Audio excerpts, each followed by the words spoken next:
our mission as priests. Thank you, Lord, in Jesus' name. Okay, so just for the record, because it's not on the board, this is the second meeting. Okay, we had one meeting earlier. Okay. So when we closed the first meeting, okay, I'll get to that in a minute. Somebody talked about making a complicated message simple. So I've got quite a lot to say about that. So we'll be doing that in the future. But there is I don't think this is a teaching technique, but I think this is a learning technique. And what it is you look at something and maybe you'll get 20% of whatever you're looking at. So let me use a documentary. For example, let's say you're watching a documentary, you watch it through once, you might remember or pick up, say 20% of what it's saying. For me, it's probably more like 10%. But then when you watch it through again, you might pick up 40%. So in other words, now you've got 50% of the documentary.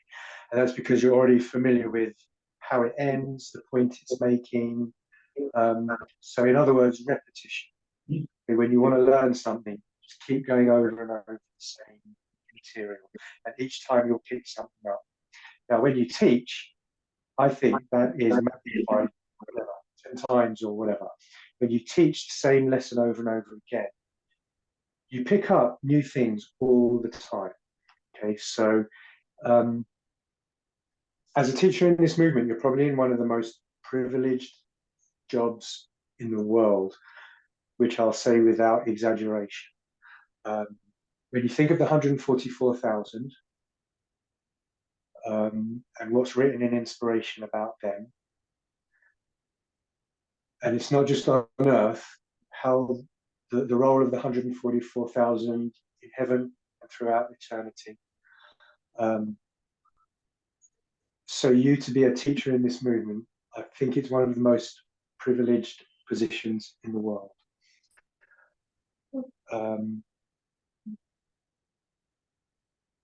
So even if you're not a natural, and I'm certainly not a natural, I don't have any natural talent in teaching, it's really worth striving and struggling with all the anxiety and shyness and so forth. Just a quick story. I was in a School of the Prophets once, and I was with someone, and they were owed some money. Okay, long story, but someone owed them some money, like £40 or something like that, in England, in the UK. And, you know, there was a little bit of a fuss about this person being owed money, because the person that owed the money was abroad, etc. And I knew this person very well enough to just be straight with them without coming across rude or anything. And I said, you know, we've been invited here as students to School of the Prophets.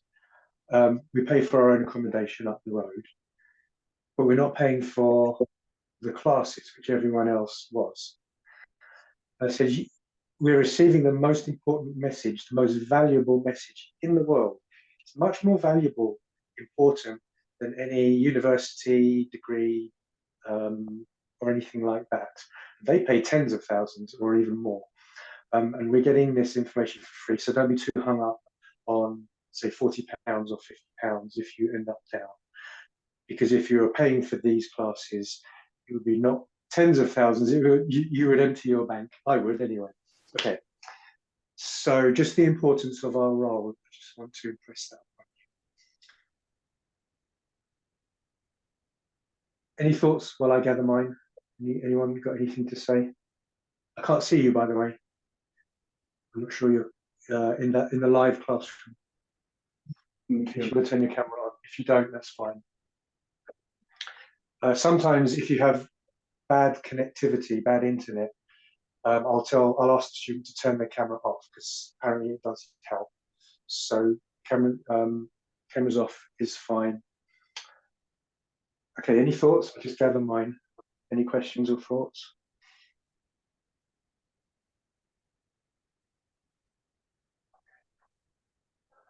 Okay. So my point of all of that is when you repeat and repeat, So I'll answer the question just like in 5 minutes or something, because then we're going to go back to it later, go over it again and again and again. And each time, hopefully, you pick up more and more. Okay, so to make something simple, it's quite a large task. But one thing I do is use very plain vocabulary, which, as I said, is an advantage for me. I'm not a highly educated person or anything like that. So I just use simple language. And if you just aim to use simple language, it makes the whole study simpler. Give you a quick example. You probably wouldn't go to a person in the street. Say you're standing at the bus stop. Someone says, "Oh, I see you're holding a Bible. Tell me about what you believe." So you probably wouldn't tell a complete stranger just in the street, "Well, I believe that Jesus Christ is the way, the truth, and the life. And as manna was sent down from heaven, Jesus Christ came to earth to offer salvation and redemption through the blood of the cross." And all these Christian words: redemption, salvation, manna. Okay, you tell them in simple terms. So in the same way, if you want to make something simple, I used to struggle with just words like scattering and gathering, because we don't really use those words. So I'll use simple vocabulary whenever you're teaching a message. And the other thing is to summarize often. So make a point and then summarize it. Because something that I have trouble with speakers is when they just go through their narrative, teaching point after point after point after point. Sometimes I can't really follow what's the point that they're making, the single point. So if I make a point, then I'll summarize it. Then I'll go on to the next point, summarize that and show how it's linked. And then the third point, summarize that, and maybe summarize the other two and show them how they're all linked. So I'll do it very slowly and gradually, constantly summarizing and explaining the exact point, not leaving anything to question. Because other people, I'll say cleverer people, you can just make a point and you can teach a thing and they'll get the point. I won't.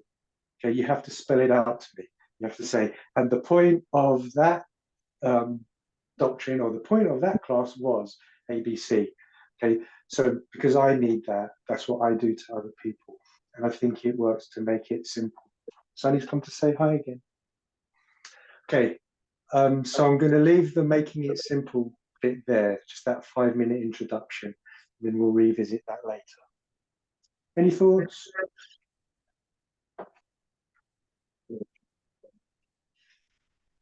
Or any questions on that? Because I kind of sped through that quite fast. Did you want me to say anything again or explain anything? So there's another teaching technique. Keep asking your audience, do you want me to go back over it? Did I lose anyone? Do you want me to explain it again? Sorry. Yeah, bad explanation. So I didn't get your point. So can you kindly repeat what you're saying? Okay. So if I'm teaching something complicated, just now I pointed out 2 things that I'll do. One is use simple words, simple vocabulary. So for example, if someone asks you, what do you believe? You probably wouldn't say, I believe that the blood of Jesus Christ has redemptive power, and salvation is only through him, and all of this kind of stuff. You would use simple language, not, I'll say, Bible language, because in the everyday world, you don't go around using words like redemption and salvation. Okay, so you would have to explain in simple language what you believe. And it's the same with difficult doctrines. I'll try and think of an example.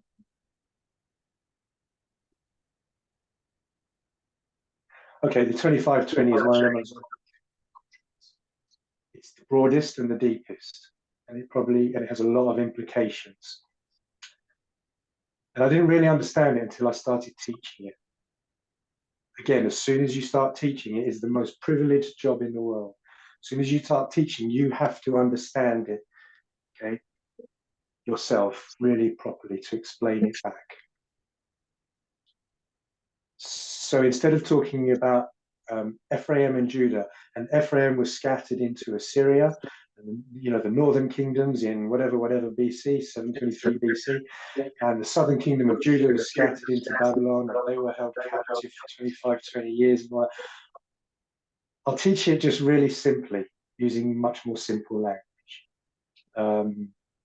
So basically use simple words, don't use these technical words until someone's got a grip of it, then you can maybe start to do that. Does that explain that first point? Just use simple vocabulary. Yes. Okay. And the second point is summarize often. So you teach a thing, like, you know, for 10 minutes you make a point, a prophetic point or a doctrinal point. Then when you've taught it, tell them the point that you've made. And then you go on to the next point. And then when you've taught that for, say, 10 minutes, whatever, you say, so the reason I did that was this and that. You explain everything step by step. And then you say, you keep something, so I've taught A and I've taught B. And you might explain how they're linked together. So explain everything you're doing. Don't just do it. Because I have watched people like Jeff, who've got a great, incredible mind, and they'll just make point after point after point after point. And someone like me with a simple brain isn't really following. What point are you making? Okay, so summarize and just make it in clear, simple language what point you're making, and do that often. Did that bit make sense? Yes. Thank you. Okay, so those two things. I'm going to do it again. I'm going to summarize again. Simple language and I've forgotten already. Simple language and summarize often. Hitting the nail on the head, exactly what point you're trying to make. And then, now more as a teaching technique, ask them, did you get that? Did you understand? Or should I say it again? Sunny, I'm trying to teach, sweetie. Okay. Water. Any other questions? You can always just shout out, interrupt me, it's fine. Okay, Sunny. Excuse me. These are the joys of being a single parent. Okay. So I thought actually, let's stick with this one a little bit longer. I was going to move on. But what is our job? So what is our motive? Apart from just getting the message across so that they love and understand it. So more than that, we're not messengers, so we're priests, ordinary members. What kind of thing should we be getting across to our students? It's not a very good question. It's wide open. If anyone has any thoughts, shout out. But otherwise, I think I'll just say it because I don't know how to frame it as a question. Another teaching technique is try and frame everything as a question to get the interactiveness, to make it interactive rather than just teach, rather than just state things like the lines and the waymarks and everything. Ask everyone, you know, even to the point of being really basic. I'll say, so we're going to draw a line. How many waymarks on a line? 5. What verse do we use? What verse do we make application to qualify that? Ezekiel 20:34, God's hand. What's the first waymark? Someone will say 1989. So I try and make everything a question. But this question is too wide open, so I'm going to state it, and it's here anyway in my private notes, not very private. But I think as a teacher, it's important to encourage your students, the members. So what I found was if I just break it up this way, it's not technically correct, but loosely speaking, during Elder Jeff's dispensation, we were very much like most conservative Adventists. We mustn't puff anyone up. The biggest threat to everyone is their ego, their pride. You know, you can read lots in Ellen White and the Bible, which says pride is the worst thing. So we wouldn't dare flatter anyone. We shouldn't flatter, but it's the wrong word. Encourage, praise anyone. So by the time I show up and I'm teaching, I'm finding that everyone in my group is absolutely petrified of saying anything wrong or speaking up at all, except a very few. I mean, maybe like 3 people out of a group of 25. Everyone's scared to teach. Everyone's basically the first. It's funny, isn't it, how it seems to fit? But I'm talking loosely identifying it as Jeff's dispensation, and that was fear God. But everyone's too scared to do anything, to speak up or anything. So what I tried to do was encourage, which of course means not being judgmental in the slightest, and we shouldn't be anyway. Just as Christians, we shouldn't be judgmental. So if when people say things and they get the answer correct, I say, excellent, well done, very good. If I'm surprised that they got it right, because I've asked a trick question or something that not many people know, I go, well done. You know, so try and encourage people, whether it's in a group on a Sabbath or one-to-one. Praise where praise is due. If that's not a saying, then I just invented it. It is now. And rarely, basically never, I'm going to make this. This is kind of obvious. If it's kind of in your personality that sometimes you say things and it's a bit cutting, or people feel put down or something like that, avoid that at all costs, because most priests, again, they're just scared to teach, scared to speak up, so we need to encourage that. And it does work, by the way. It's worked over the years. People are much freer. You know, the other thing I've noticed to cut away fear is to make everything more approachable, normal life. So if you just picture this, okay, so picture someone in a lecture room or a church, up at the pulpit, suit, shirt, tie, and everyone looking at them. It's all very official, which to me is scary, I think, to most people. It feels like this is super important. And also in that dispensation, I do feel like, in that first dispensation, I do feel like people would say, this is, you know, God's work. I have to stand up in front of God's people and get this message across. And that's fine for those that are confident enough. But everyone else is thinking, oh my word, I never want to do that. That just sounds so scary. What if I make a mistake? What if I forget my lines or something like that? So I thought, I'm not going to do that. I'm just going to be human. I'm going to be a mere mortal. And once I make it light-hearted instead of super official, I think other people will pick up on that atmosphere in the class. This would be like a Sabbath, not really a one-to-one, but it works in a one-to-one as well, of course. And it's much more easygoing and people feel free just to speak up. There's people now that were afraid to speak in our group, and I don't want to go into detail, but now they'll just shout out an answer, even if they're not sure, it might be wrong. And they don't care if they're wrong anymore. There's no judgmentalism, but it's just much more interactive and people are more comfortable. So in other words, so again, I'm going to summarize and do that thing I just mentioned.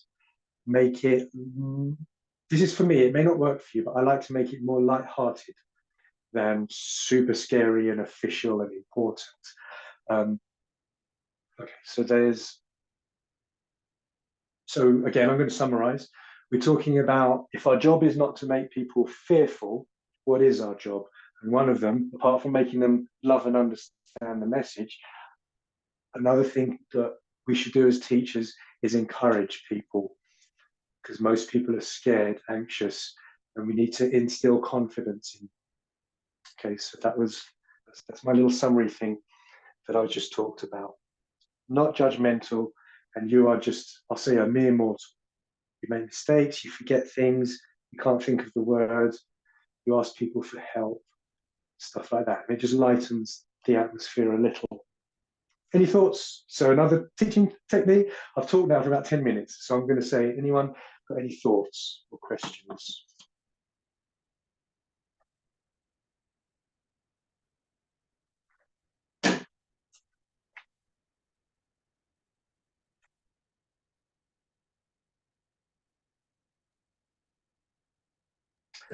There's Andy. Okay. Yeah, this is George. Yeah, I'm sure the other thing that we should also consider is that I'm sure the audience, yeah, also should be considered, especially as we are talking of love and understanding, making people to love and understand the message. Yeah, mostly if you can just take it as the elders are presented it, like the first and third angels message, you'd find that they were addressing a different audience to the one you are also teaching. So we should actually understand to say when they are teaching, it's a different audience to ours. Therefore, when you are taking that message to your audience, you need actually to bring it home where you can actually meet your audience. Yeah.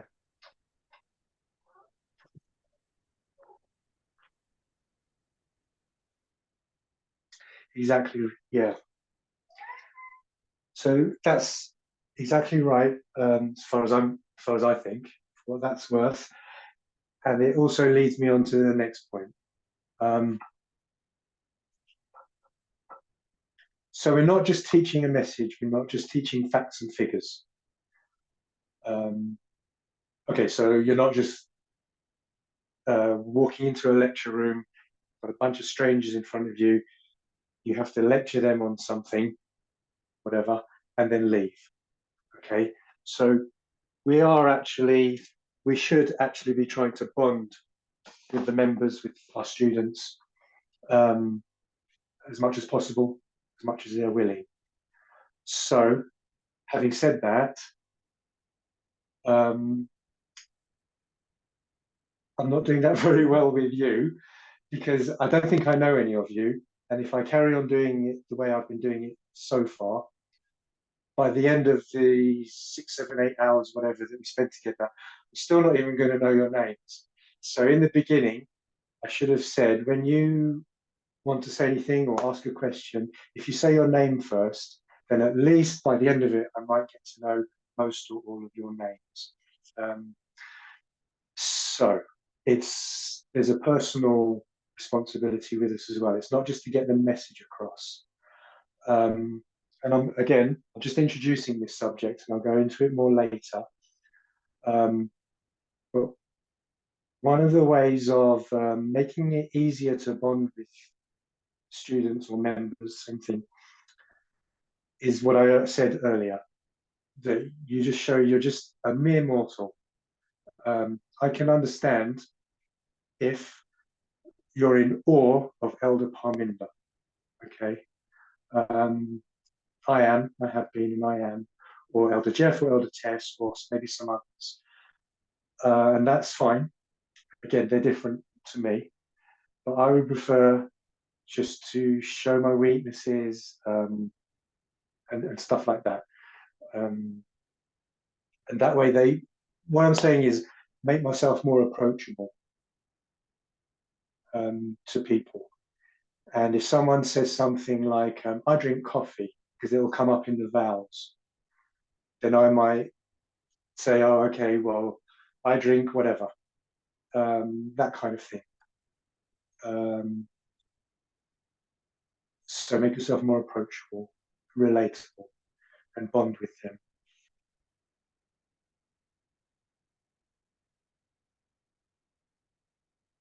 Okay, that's all for now. We'll go more into that later. Don't forget, the things that I've just mentioned do come under personality. If that's not your personality, then you might just find other ways that your life experience has taught you how to bond with people. But my only point is, we're not just teaching math for an hour, or science or something, and then leaving them. We'll end up getting into their personal life. You may want to say something about your personal life to make you approachable, to make you equals. And on that note, when people do start talking, I can't emphasize enough, it's very important to just listen and don't interrupt and don't necessarily speak. Even when they're talking, they might be confiding in you or something like that. And even if there's a gap, then you might want to jump in and fill that gap and say something. But there's nothing wrong with waiting, I've found. And then they're just collecting their thoughts, but they've got more that they want to say. So if you get into that personal relationship with your students, one of the most important, this is me summarizing again. My point was, don't talk too much, just listen. Make sure you do listen and they're feeling heard, because it's very therapeutic for people just to talk to you and share their burdens. Most of the time, I don't have any answers, but just listening to their problems, their thoughts, their concerns is really helpful to them. So that's an important point when you're talking about the one-on-one relationship. So make sure you listen to them. Okay. Is there anything else on 2? I saw a move on to 3. I saw a hand from Regina. Yes. Yeah, I've got 2 things to say. I think, yeah, as a teacher, you need to, have to be humble, in the sense that when you are teaching something, there may be people in the audience who know more than what you know. So you find that if you're teaching, and then somebody brings up a point that you're not familiar with, you don't need to be rigid, where you just want your point to be heard. So you have to be ready to learn as well as you're teaching. So in short, a teacher has to be open and willing to learn. And another point on just being humble. At times you will find yourself in a situation where somebody is saying something that is wrong and you're sure that you're right. So how will you handle such a situation? You have to, in as much as you are trying to show that person that actually what you're saying, this is not it, this is it. Don't try to maybe overpower that person or to be pompous, like you know everything and things like that.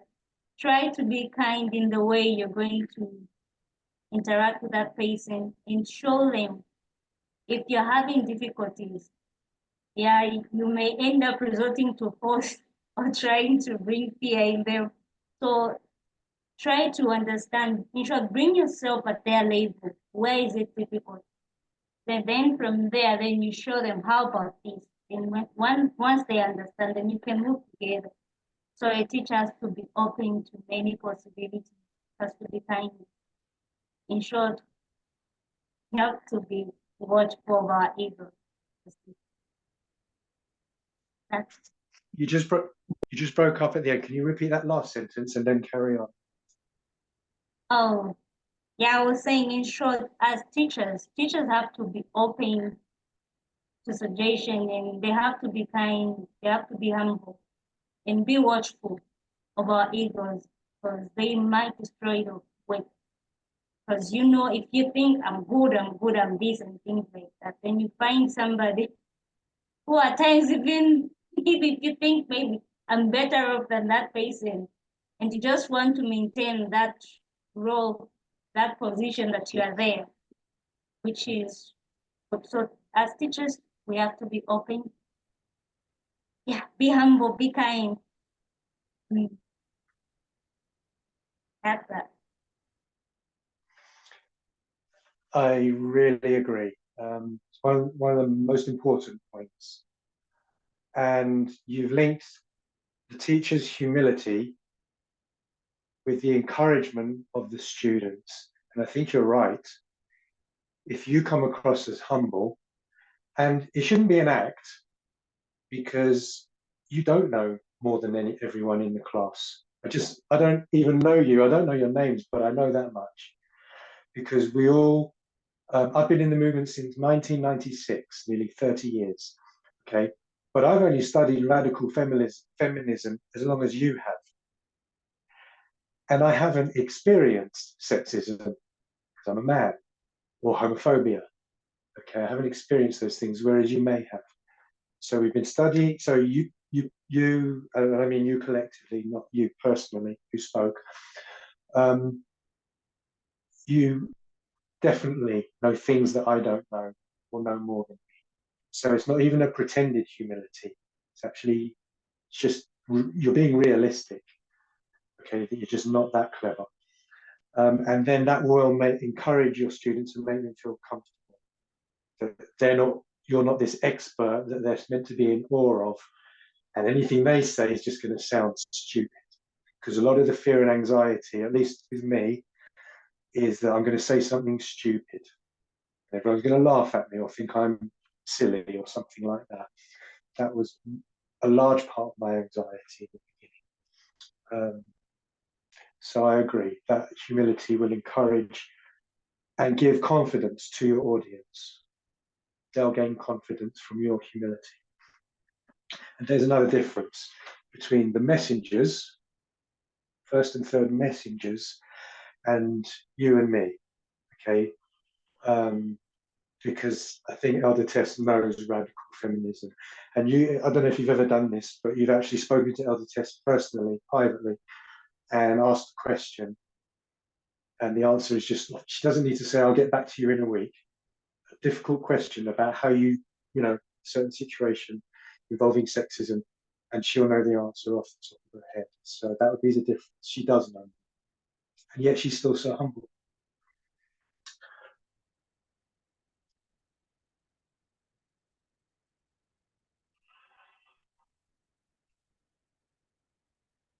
So shout out anything else when you have a thing.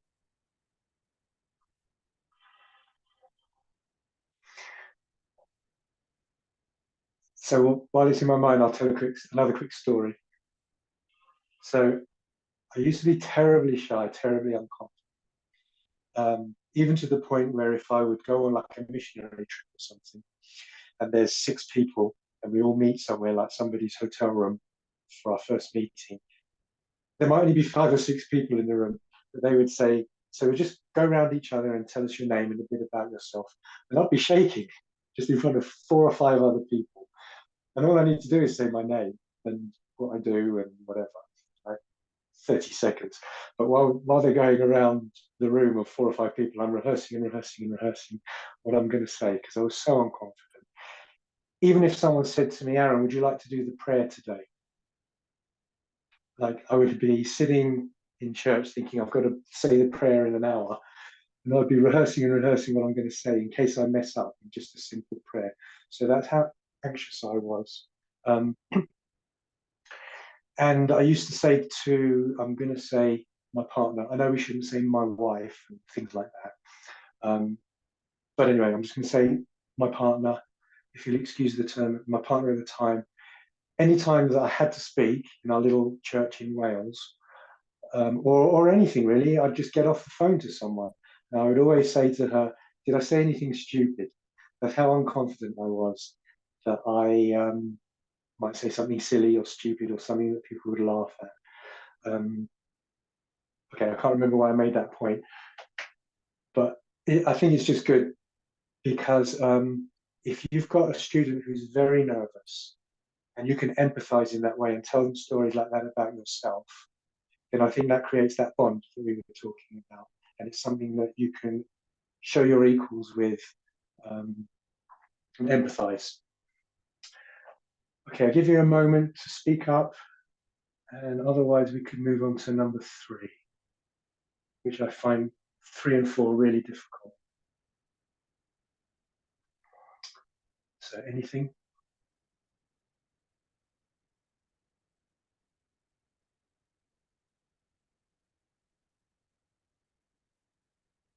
Okay. So as I read it now, after we've discussed it for a couple of hours, this is clearer to me actually, and how it's related to what we've already talked about. Because number 3, use messengers to silence people or win an argument. So that just goes back to everything that we've talked about. Not being humble, being threatening and controlling. Why would you ever want to silence someone or win an argument? You've obviously got something wrong with your character if that's your motive. And I think Ellen White says you can't receive the latter rain unless you've received the early rain. So if you do, probably the biggest line we've got, the line of the Great Controversy, it goes from 1798 to Second Advent, the real Second Advent in the future. And if you do the early rain and latter rain on that big line there, you'll see that all the righteousness by faith, I'm just going to call it being nice, self-sacrificing, all of that is early rain. If you're not even, I'm just going to say, a nice person at this moment in time, if I was to use that quote, it would sound a bit like you're going to struggle with this message, which would be the latter rain on that line. So an observation, I just used fear. I just threatened you. But the way I did it, I don't know if you noticed any change in my personality or tone. I don't think it changed. All I did was present a doctrine, and the doctrine speaks for itself. So that's what we were talking about earlier. I didn't feel the need to Bible bash you. Now, what was I saying? Yeah, so why would you even want to do that? Okay. It sounds very authoritative, which we've just said we're all against, those that have spoken. Okay, let's go to 3. Any thoughts? I'll have a think too. We don't want to use the messengers to silence people or win an argument. And we need to know, what was it, the context? Let me read that again. The context of the messenger, I think that would be. So if anyone wants to say what they think that means, give an example, go ahead.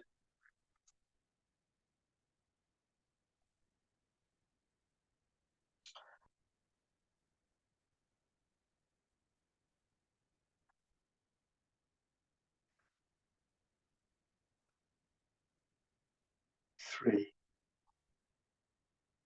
Okay. Using messengers to silence someone's opinion or to win an argument is a weak way of doing things. Sometimes we use messengers without even understanding what their context was. Okay, yeah, know their context. I'll change that. 3. So the goal of point number 3 is to help teachers how they can use messengers as a point of reference wisely. We believe Elder Parminder wasn't saying that we can't use them. Obviously, we can use messengers, but it was about using them wisely in certain contexts. So how to help teachers to not use messengers wrongly, like silencing people. So know their context. There's the hand.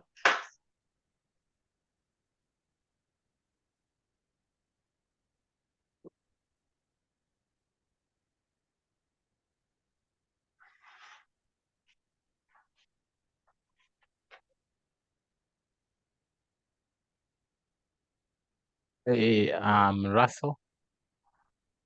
Yeah, so I think I'm just giving an example. I'm not like responding to, like trying to define what it means, but I'm just giving an example. Sometimes a person might come up with a thought which will actually appear to be like different from what the messengers said.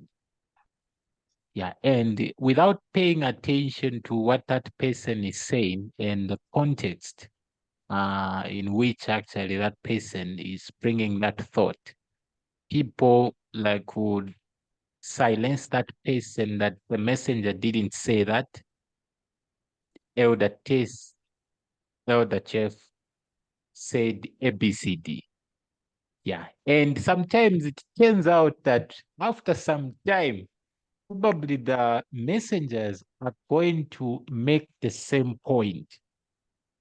Then you see now people won't actually respond to the messengers. They will like accept it now that, wow, this is powerful and great.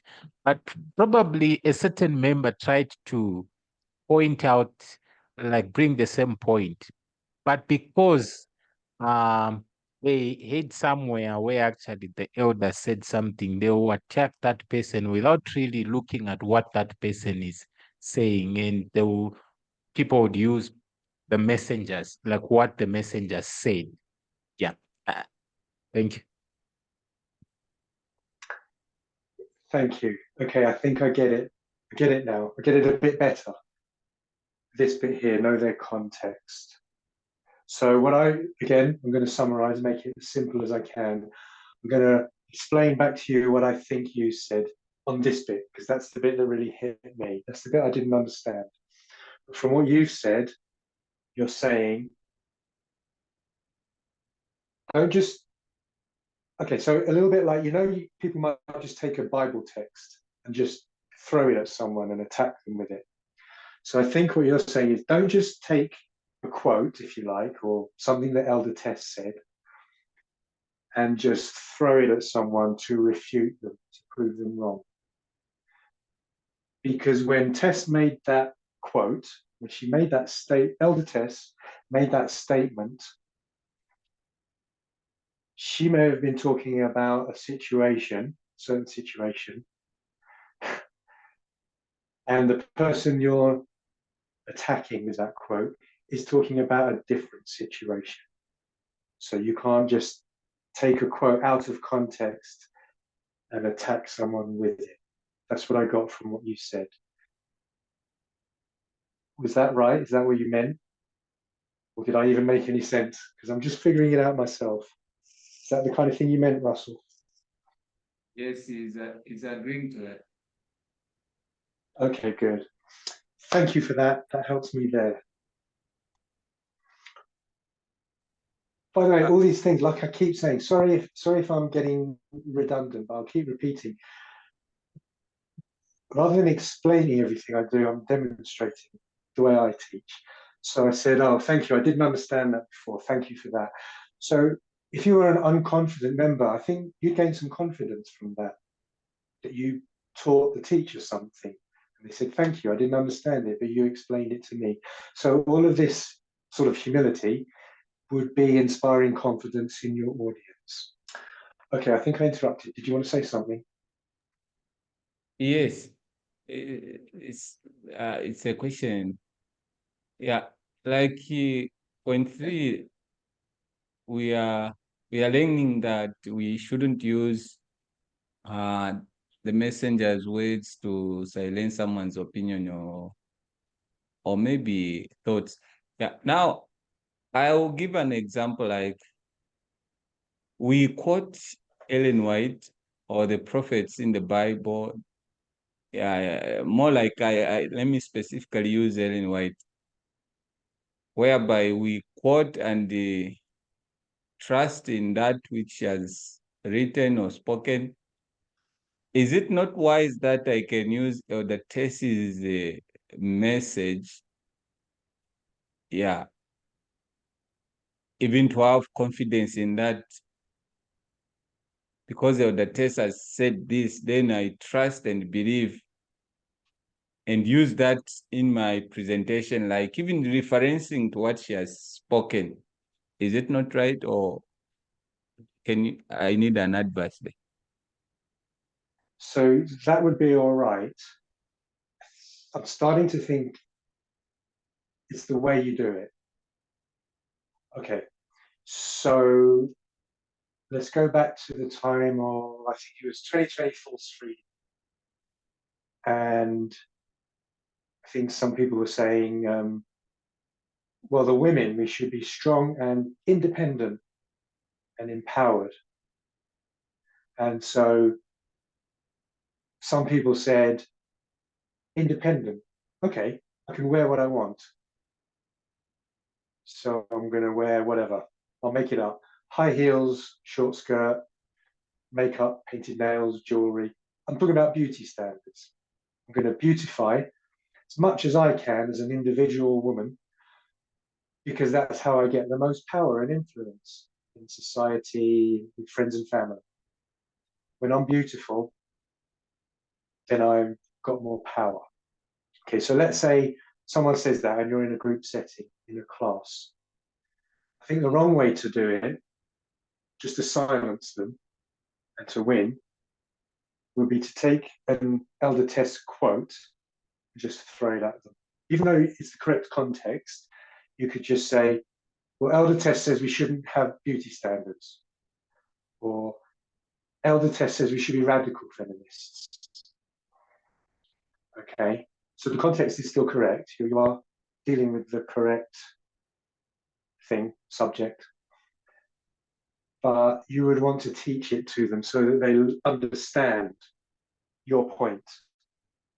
And they're going to end, hopefully, they're going to end up seeing your side of things and loving your perspective, which is her perspective, Elder Tess's perspective.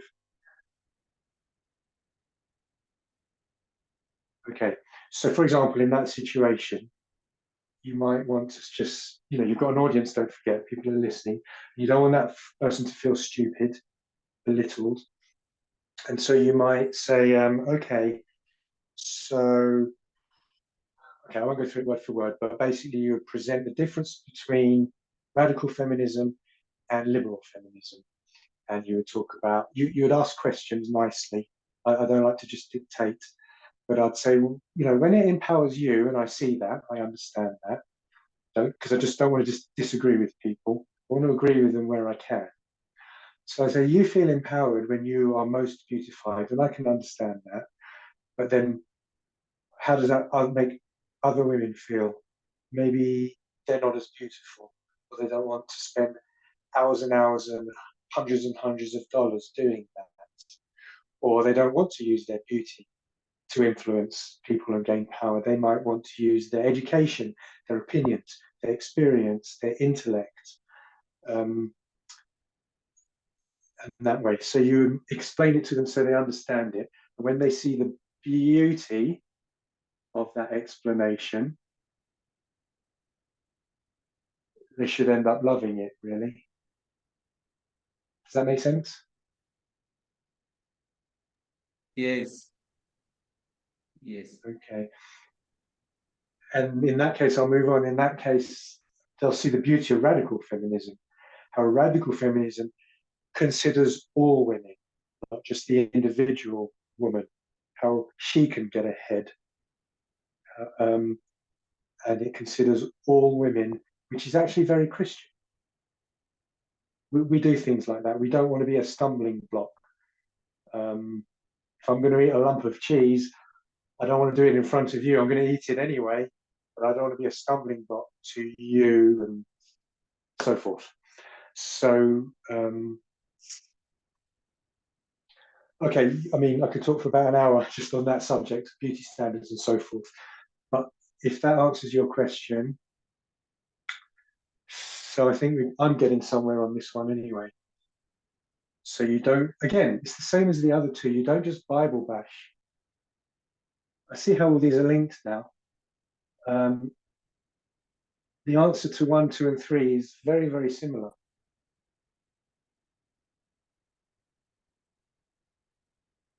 Okay.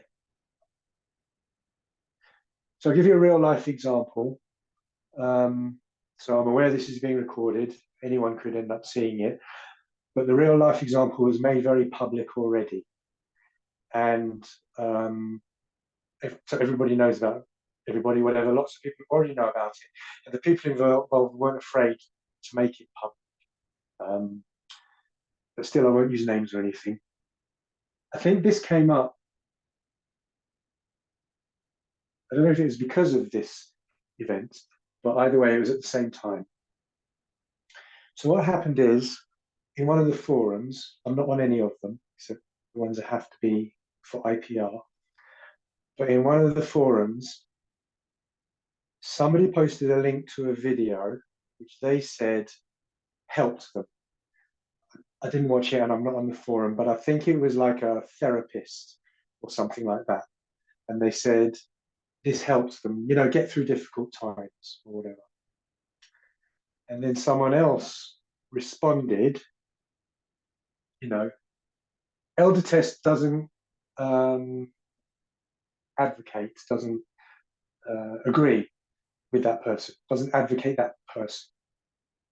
Okay, in other words, they're false stream. And Elder Test has made that perfectly clear. And then it went backwards and forwards. And I don't know what the messages were. Again, I'm not on the forum.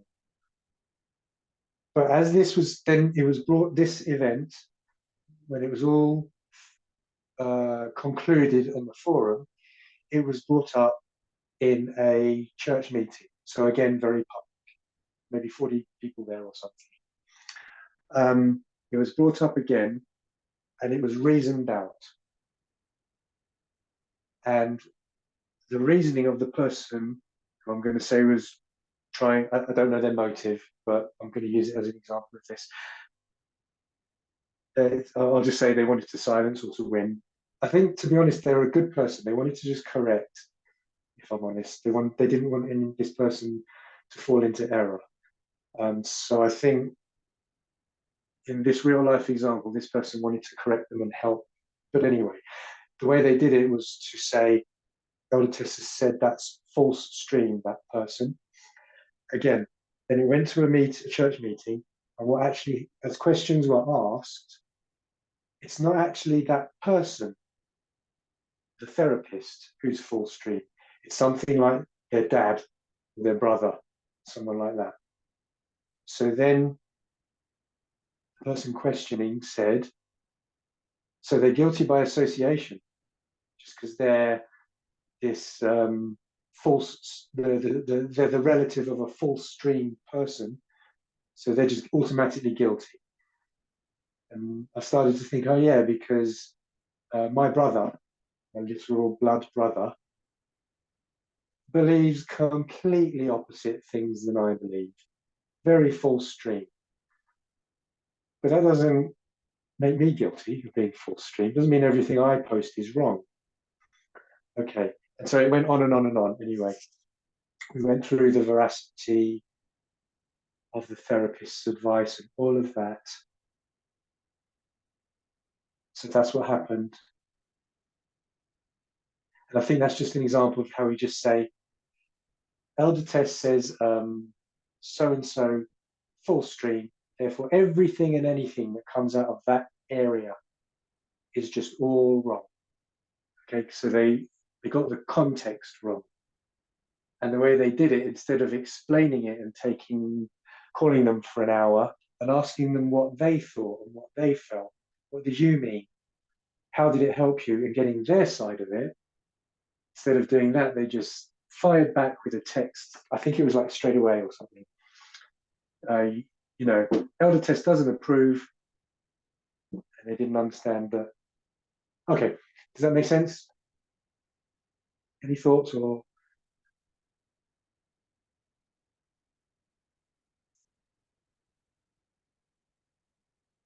I can go over it again, because the first time I try and explain something is never the best. Or I can summarize.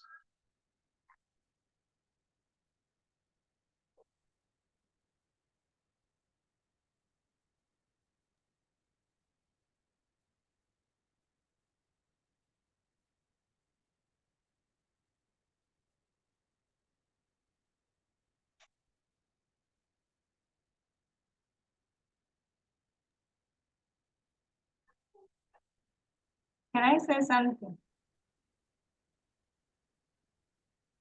Okay, I don't know if you want me to say something on that, or maybe in line with what you were saying. If it's that exactly, no, but it's on the same point, but I'm approaching it from another angle.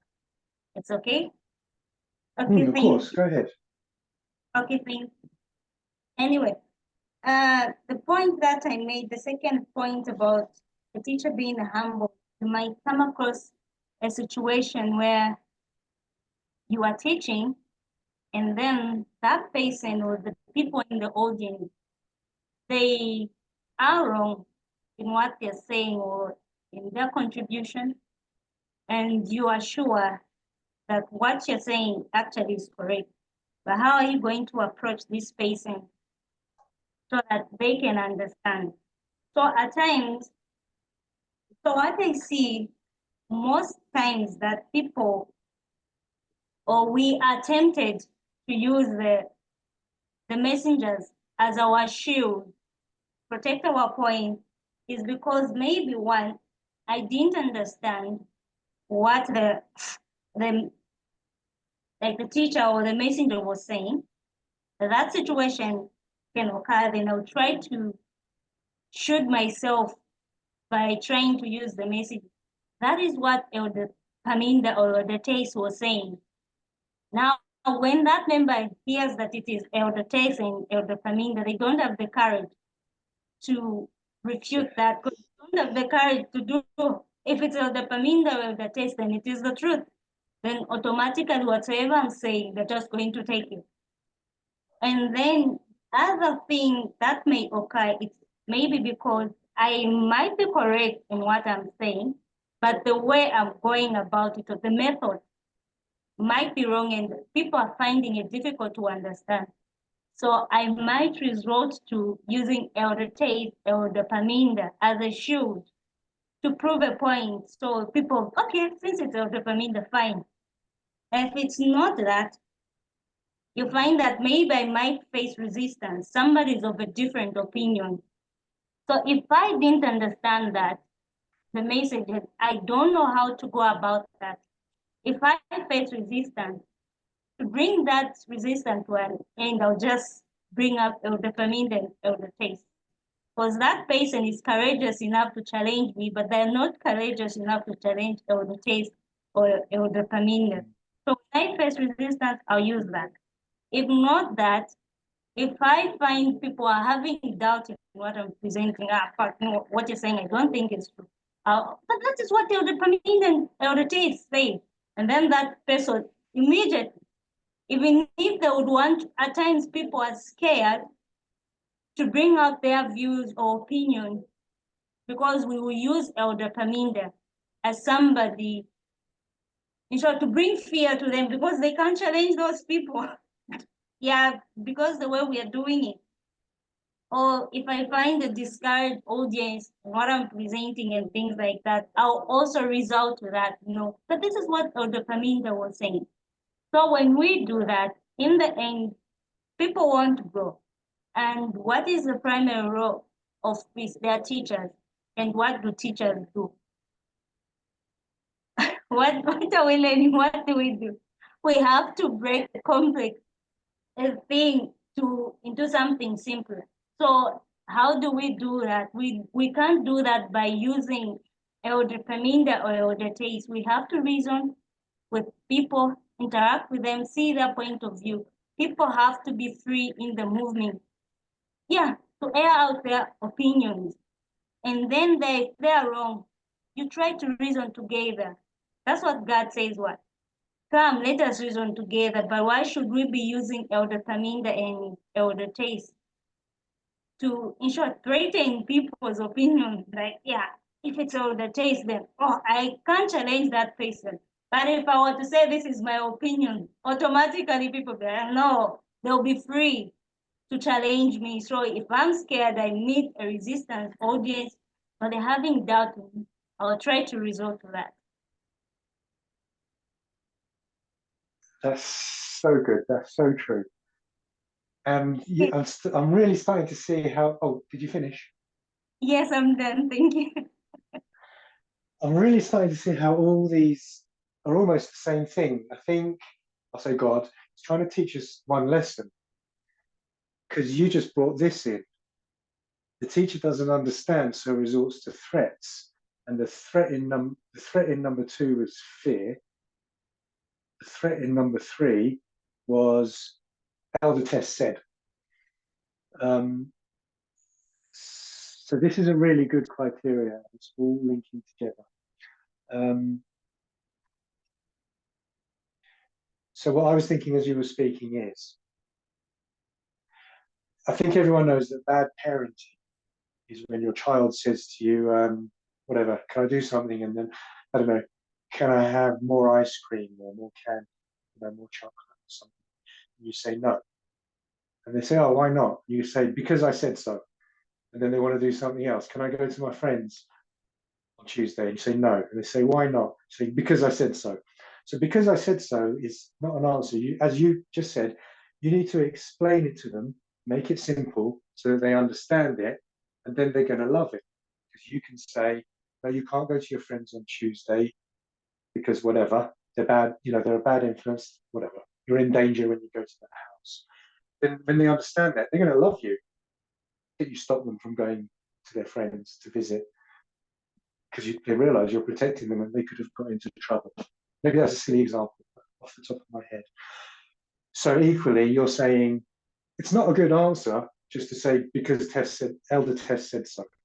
Okay, you need to understand what she said, which is the context, and then be able to explain it back to them so they understand it in a simple manner, and then they're going to love it instead of just threatening.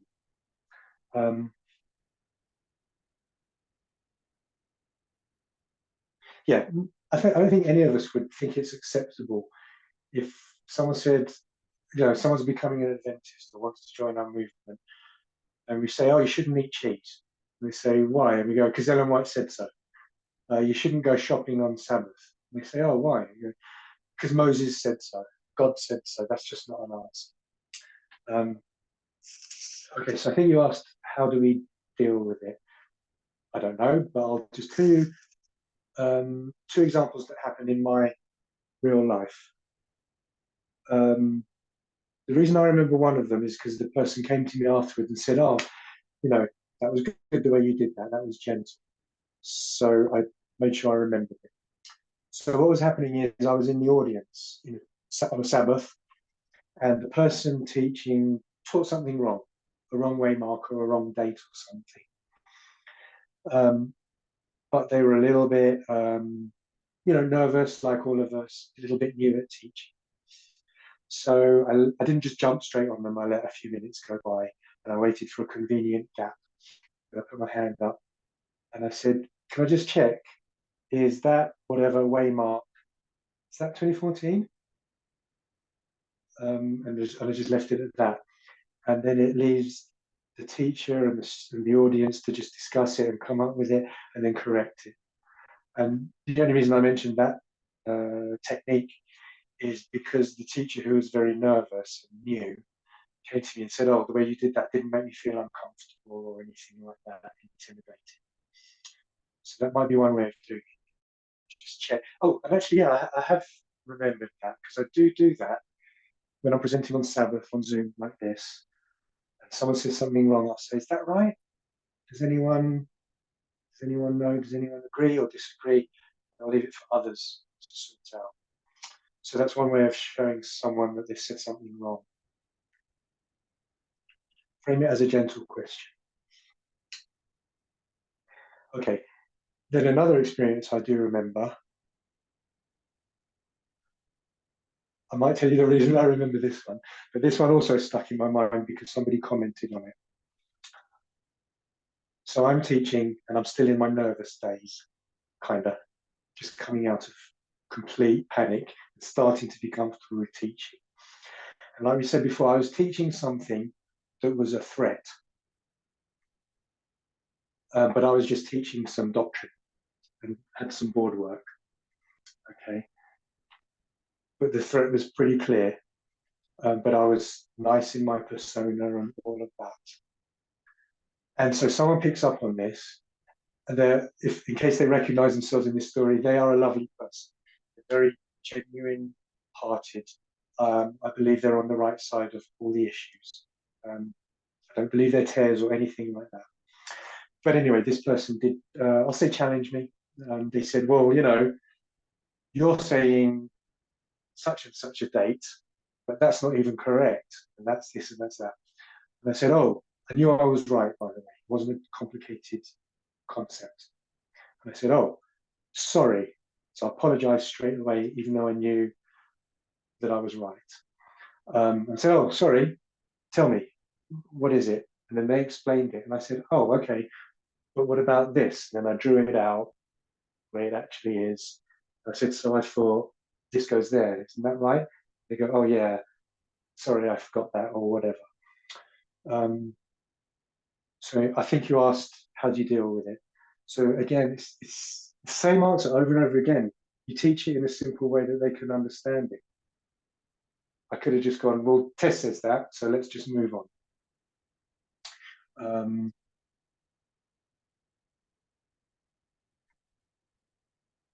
So the reason that stuck in my mind is a couple of people commented that that was also a good way to do that. I did want to make one point. So I've said this before to a woman student, and I've said, you know, a good technique is when someone accuses you or whatever, immediately you say, oh, sorry, and it kind of gets their guard down, shows them you're not looking for a fight, you're prepared to say sorry and change. And I said, that's often a good technique. And they said something, I think, quite clever to me. They said, but it's not always good for a woman to do that. In other words, she was saying in a nice way, you shouldn't really just be teaching women to always go, oh, sorry, am I wrong? You tell me. Okay. So you'll have to factor that in yourselves. Okay. How you decide to deal with people that are critiquing or criticizing whatever you're saying. You may not want to just back down too much. You know, maybe that's overdoing it a bit, something like that. Okay, as usual, I've talked for a long time. Anyone feel free to shout out.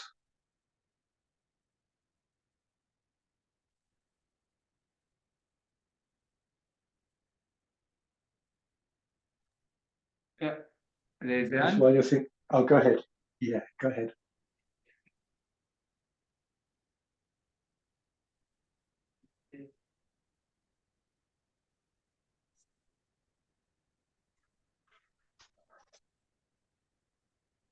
Yeah, Russell, these are just my thoughts on like using the messengers for like to silence someone. Yeah. In most cases, when the messengers have said something, they don't just come like and say stop doing this or do that. They do it in some form of a presentation. Sometimes it takes even like or 5 presentations or 10 to arrive at a certain conclusion. So when they reach to that conclusion and say ABCD, they started from somewhere and developed the thought so that actually people can understand. And sometimes in our audience, someone can say something because of a lack of understanding. And if they don't actually understand something, then we need to teach that concept without just saying, Elder Tace said ABCD. Yeah, that won't help them. Even if they had to hold on to that, it will be out of fear. But if we actually had time actually to teach them the same way we actually learned, like the elders spent time to arrive at that thought, if we teach themselves, they will see and it will make sense to them. I was involved in a conversation with someone like who is in the movement, and that person said something about God.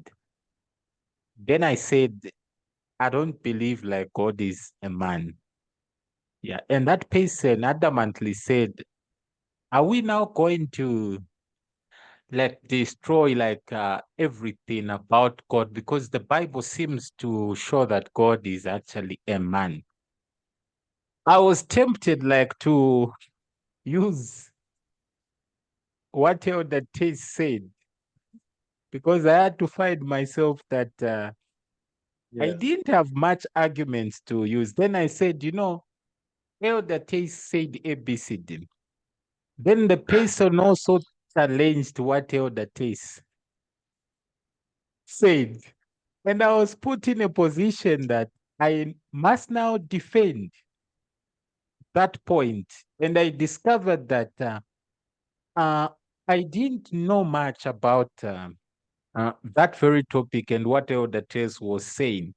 And I had to actually go through a study so that I'm now ready to teach someone.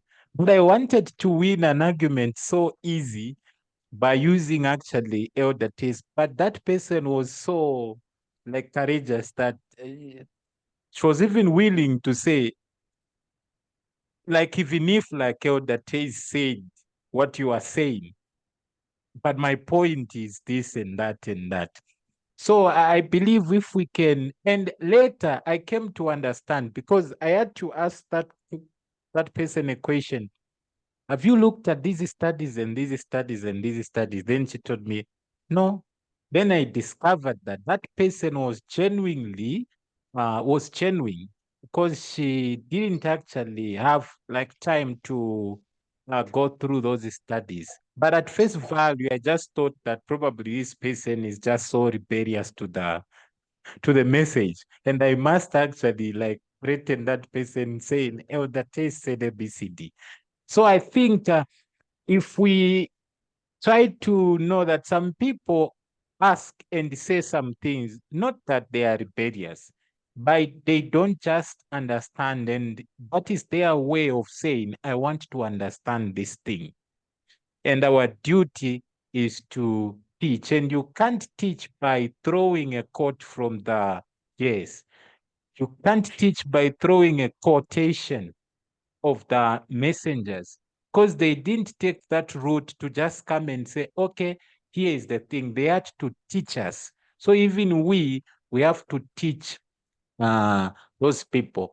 And also, I like the thought that you actually brought, that the same way we can't actually throw quotations like Bible verses to people. Like, I think we used to do it, like, especially in Adventism, it's done.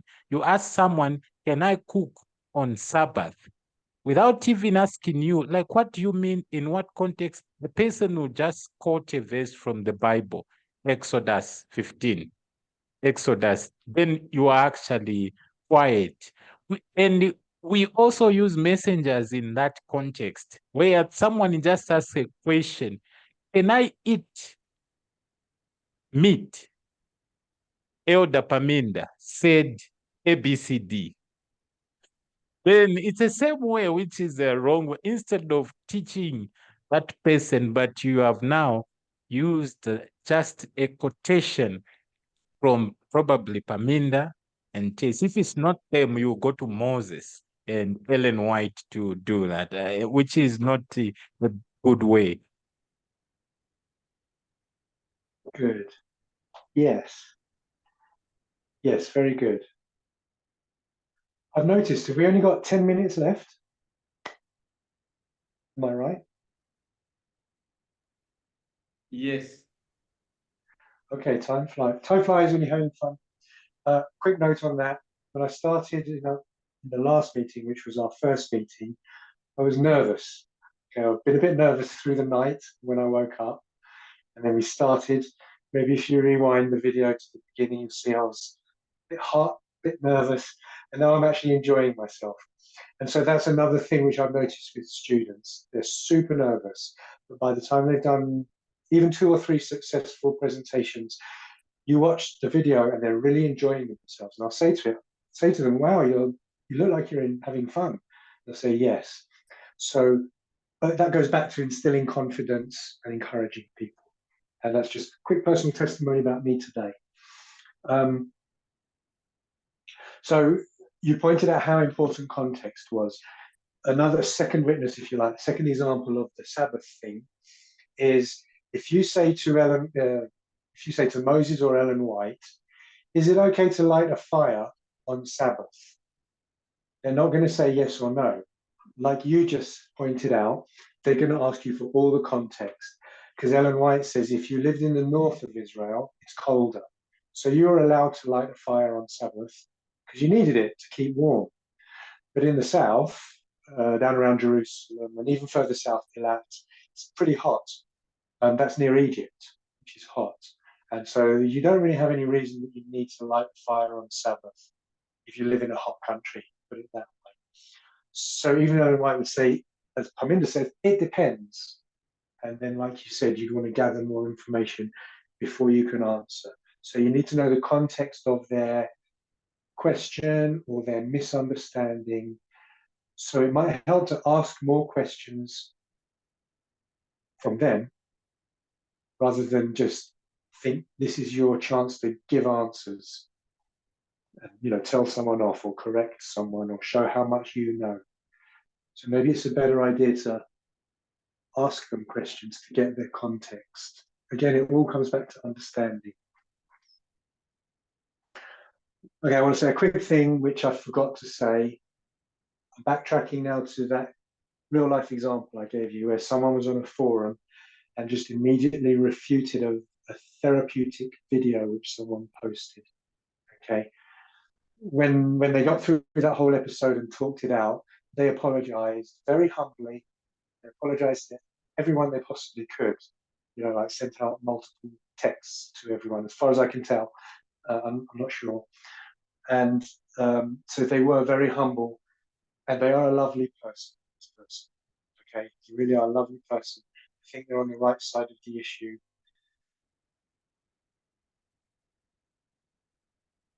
There's something else, but anyway, I think they were well intentioned.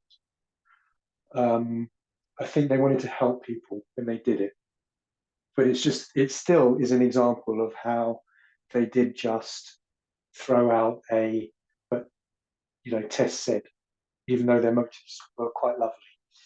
Okay, and same with the other person, which I've already said. That other person which questioned me while I was presenting, also a very lovely person, and was very humble afterwards, etc., etc. Okay, so I just want to correct, make sure you all realise that.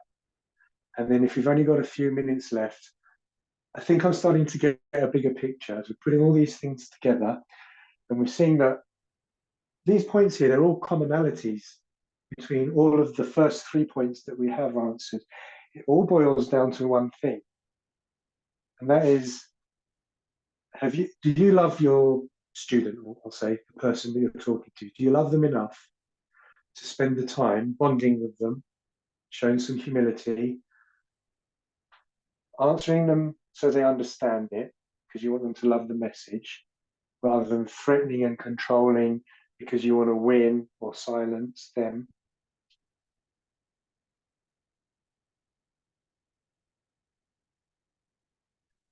And those negative things that I just mentioned, isn't that patriarchy?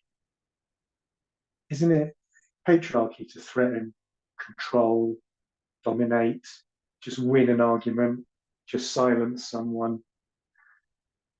So if we take it back to radical feminism and sexism and gender equality, it seems like you could thread patriarchy through these, I call them these bad behaviors.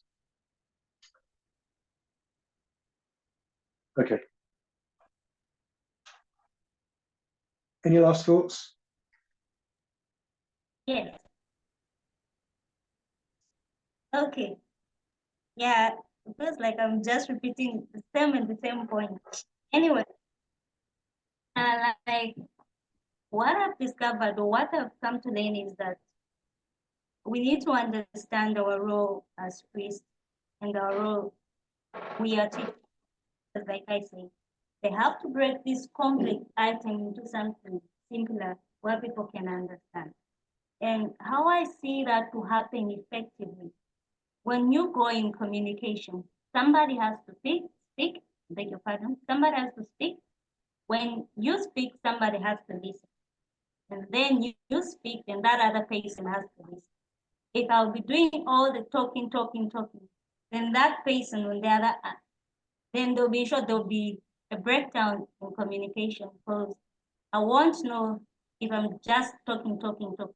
I won't know the other person's thoughts. If I talk, then I give my friend time to talk, then that way we can be able to come up with something. I'll understand their thoughts, they'll understand my thought thing. the reasoning together, then can really happen. So this, like the point that I talked about, like at times if you are teaching and somebody doesn't understand what you're saying, maybe because they're behind and they can't understand, how do you do it? I'll give an example. I think it is one of one of these presentations Kaminga did in France, I think. Like, maybe I won't even do justice it as I'm explaining, but I remember they were talking about when does the third angel arrive? Is it in 2001 or Sunday ago? Others were saying it's Sunday, others it's 2001. So the silencing part, now I'm not using it in the context of using Elder Kaminga or the text, but just trying to silence somebody's opinion. But you could see how that lesson was taken. People were given chance to explain why they think so. And then that other side, again, others who are for and others who are not for, they were both given chances. And at the end of the day, you find that both two sides, they came to a conclusion and they reasoned together and they found the common ground. And actually, at the end of the day, I think in that presentation, we could see that, it was agreed and it was proved how it was 2001 and not Sunday law. So if, let's say, the presenter just wanted to silence people, I would have just said, no, this and the quotation says so, or this is the way it is, without trying to listen to other people. But once you give people a chance to talk, you can hear their thoughts and understand where are they behind, and then you'll be able to reason together. And then the complex will be broken into something simple. Thank you. That's so true. That's so true. So when you first stood up just now and you said, oh, sorry if I'm repeating myself or something like that, repetition is good. Okay. I'm going to use another example of how repetition is good. I'm sure none of us would never dare watch a movie, but if you've ever watched a movie, for me at least, I keep telling you how slow I can be. So I might watch a movie and there's all these twists and turns, and this character looks like they're a goodie, and then you think, wait, they're a baddie. And then by the end, they're a goodie. And it's all these twists and turns. And I'll be watching this movie thinking, what is going on? But when I know the conclusion, I've watched it through once. If I watch it a second time, I can pick up so much more because I already know who's who and what's what and where it's going. Okay, so repetition is always a good thing when you're teaching or explaining anything to anyone. It's also good for you. Like I say, I'll stop frequently and summarize, and half of that's for me, to be honest, to get it in my head. And another thing you said, the 3A thing, excellent example. Elder Parminder could have just said, no, 3A goes at 2001, and then just given a one-liner explanation with some logic. But he spent like an hour or 2 or 3, I don't know how long, going through it so that everybody, this is what he did. He took the time for everyone to understand it, and he didn't seem to care how long it took. He was just willing to go on until everyone came to their conclusion. And he didn't bash anyone. You said that already. It just says, Elder Tess said so. And that was the problem back around about 2019, I'm sure for a few years, maybe, 2018, 2019, 2020. What would happen is Elder Tess would show up. And now if you look at the volume of videos in 2019 and 2020, you've got, and 2021, I suppose, you've got Elder Tess churning out lots of videos, and you've got Elder Parminder also churning out lots of videos. I think he went to Portugal early 2020 because of the COVID time, and he got stuck there. And in Portugal, you end up with like 150 videos or something like that. All the time Tess is presenting as well. And people just started to say, just give me a summary. Just tell me what the point is. And so someone will go, okay, women can wear pants, and men are not the priest of the household or the head of the household. Men are not meant to make the decisions. And when that's all you do, basically test it. So, and everyone was just leaving because they couldn't be bothered to take the hours and hours and hours to see how Elder Tess and they've got there. Equality. And then you just give them the punchline, you give them the summary. So then we started to teach, don't give anyone a summary. Send them the videos, tell them to watch the whole series, not just the last half of one video. So I agree as well. That came to mind as you were talking. Okay, I can't think of anything else. Oh, we were a little bit over. Any last thoughts before we close? And then the next time we meet is tomorrow, I think. Last chance. Last chance to speak. 5. Yes, there is a hand.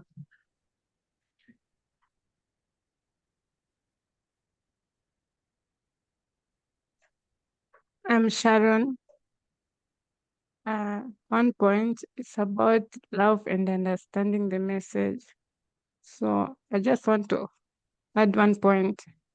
I think it is very important for the teachers and students to understand this because it will help us to be settled, grounded, and to have an answer to every question. I think so.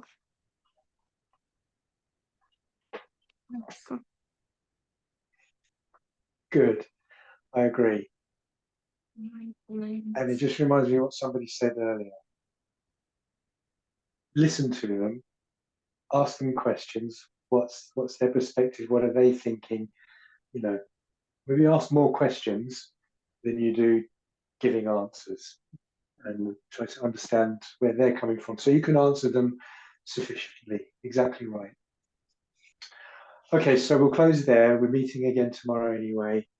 And if we're okay with these 3, we'll move on to number 4. If you have any questions, I'll open tomorrow by asking if you've got any questions. So feel free to shout out tomorrow. Let's close in prayer. Is one remaining? Oh, go ahead. Sorry, Yes. go ahead. Yeah, just to add on, Editru. Yeah. Silencing a person using the elder's name is bad. And that shows that the teacher didn't understand. And if a person asks a question or a contribution that the teacher didn't understand, it means that that student or that fellow has gone through the message. So according to his or her understanding, that's what she got. So what the teacher should do is just to respect, and if that person is wrong, when giving a summary, she will say what is right and what is wrong. Thank you. Also a good point. And I'm going to use, do you know what I'm going to do? I'm going to use Elder Parminder to agree with you. I'm just going to say, Elder Parminder said so. So ironically, but I've seen Elder Parminder in group classes. You know, he presents, but there are people in the room. And or actually, I've seen him in a presentation or one or more, where the presenter, I think, is wrong, but he didn't say anything. He didn't get into it. It was a very specific situation, to be honest. I don't think I should have used that as an example. Scratch that bit. Maybe we'll delete that from the video. But anyway, okay, let's close in prayer.